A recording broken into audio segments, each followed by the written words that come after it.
जय हिंद साथियों, Rudra postal academy में आप सभी का स्वागत है। आज हम देखने वाले हैं पोस्ट ऑफिस सेविंग स्कीम्स की एक नई स्कीम जिसमें है टाइम डिपॉजिट अकाउंट, जिसको वन शॉर्ट में टीडी अकाउंट भी कहते हैं। ठीक है, टीडी अकाउंट का जो रेट ऑफ इंटरेस्ट है वो 6.9 से 7.5% तक है। मिनिमम जो है 1000 रुपए से आप खाता खोल सकते हैं और 100 के मल्टीपल में आप कितने भी खाते खोल सकते हैं। टीडी जो होती है वो 4 अलग अलग कैटेगरी में होती है: 1 year TD, 2 year TD, 3 year TD और 5 ईयर टीडी। तो जो 1 ईयर टीडी है उसका जो रेट ऑफ इंटरेस्ट है वो 6.9% पर एनम है। ये आपका रेट ऑफ इंटरेस्ट होगा कितने का? 1 ईयर टीडी का। 2 ईयर टीडी का जो रेट ऑफ इंटरेस्ट है वो 7.0% है, 3 ईयर का 7.1% है और 5 ईयर का 7.5% है। ठीक है, ये 4 कैटेगरी है टीडी की है। इसके बाद हम योग्यताओं में हम देखते हैं कि सबसे पहले तो वह भारत का नागरिक होना चाहिए। सिंगल व्यक्ति या एकल व्यक्ति भी खाता खोल सकता है। संयुक्त व्यक्ति एक या एक से अधिक लोग मिलकर भी साथ में खाता खोल सकते हैं।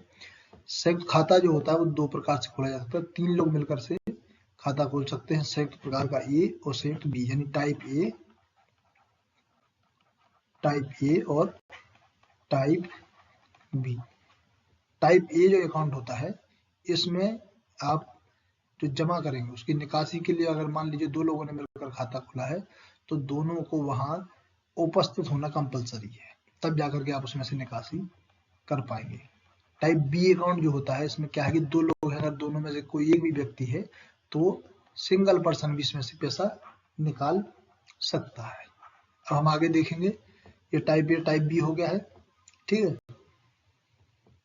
नाबालिग की ओर से गार्जियंस जो है वो खाता खोल सकते हैं। जो मेंटली डिस्टर्ब है, मानसिक रूप से अपंग हैं, उनके लिए जो उनका जो गार्जियंस या जो उनका संरक्षक है वो खाता खोल सकता है। 10 वर्ष की आयु पूर्ण कर चुके लोग खाता खुलवा सकते हैं। इसके बाद हम आगे देखेंगे जमा करने की जो विधि है, मतलब किस प्रकार से जमा करना है। तो जो टीडी खाता है वो 4 श्रेणियों में डिवाइड है: 1 ईयर, 2 ईयर, 3 ईयर और 5 ईयर। 4 श्रेणियां हैं। चारों श्रेणियों में न्यूनतम जमा जो है वो 1000 रुपए है और उसके बाद 100 के गुणन में आप कितने भी खाते खोल सकते हैं। और निवेश की जो अधिकतम सीमा है उसकी कोई सीमा नहीं है, आप कितने भी रकम की एफडी खोल सकते हैं। ब्याज त्रैमासिक रूप से चक्रवृद्धि होगा। ठीक है, वार्षिक रूप से देय होगा, मतलब चक्रवृद्धि ब्याज मिलता है, पर जो है ईयरली आपका जो अकाउंट में जो इंटरेस्ट है वो क्रेडिट होता है 31 मार्च को। ठीक है, हर साल की जो 31 मार्च है उसमें आपका जो अकाउंट है उसका इंटरेस्ट क्रेडिट कर दिया जाता है। 5 ईयर टीडी के तहत निवेश कर आयकर यानी इनकम टैक्स में भी छूट मिलती है, जो कि 1961 की धारा 80C के तहत इनको जो है लाभ प्राप्त होता है। तो परीक्षा में यह महत्वपूर्ण प्रश्न है कि किस धारा के अंतर्गत आपको जो एफडी है वो कौन सी 5 ईयर की जो एफडी है उसमें छूट मिलती है, वो है 80C के अंतर्गत। ठीक है, 1961 की धारा 80C के अंतर्गत। महत्वपूर्ण चीजें आपको याद रखनी है कि जो खाता का जो विस्तार है वो किस प्रकार से करना है। तो जो परिपक्वता पर जमा करने की जो नियम है, जो विधि है उसका वो इस प्रकार है कि यदि आपने टीडी 1 वर्ष के लिए खोली है तो आप 6 महीने के भीतर उसको एक्सटेंड कर सकते हैं, और यदि 2 वर्ष की टीडी है तो आप उसको 12 माह के भीतर आपको एक्सटेंड करना होगा, और 3 से 5 वर्ष की यदि टीडी है तो आपको 18 माह के अंदर भीतर आपको जो विस्तार है उसका आवेदन जो है आपको प्रस्तुत करना पड़ेगा।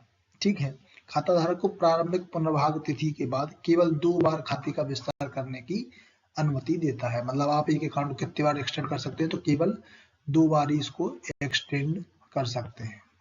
ठीक है, पर आपके जो महत्वपूर्ण फैक्ट है वो इस प्रकार है कि सबसे पहले तो आपको रेट ऑफ इंटरेस्ट याद रखना है कि 1 ईयर कितना है, 6.9% है, 2 ईयर का 7% है, 3 ईयर का 7.1% है और वही 5 ईयर का 7.5% है। ये आपको बहुत अच्छे से याद कर लेना है, क्योंकि डायरेक्ट प्रश्न पूछ लिया जाता है कि जो रेट ऑफ इंटरेस्ट है वो कितना है।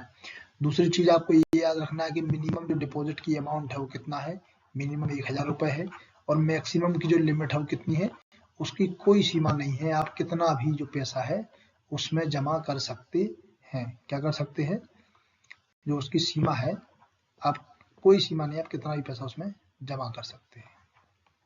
ठीक है, तो आज के लिए बस इतना ही। टीडी खाते के बारे में जो जानकारी है वो बस इतनी है। आप याद रखिए बहुत अच्छे से, अपने पास समय है, आप बिल्कुल प्रॉपर पढ़िए, तरीके से याद कीजिए। के लिए बस इतना ही। बहुत बहुत धन्यवाद।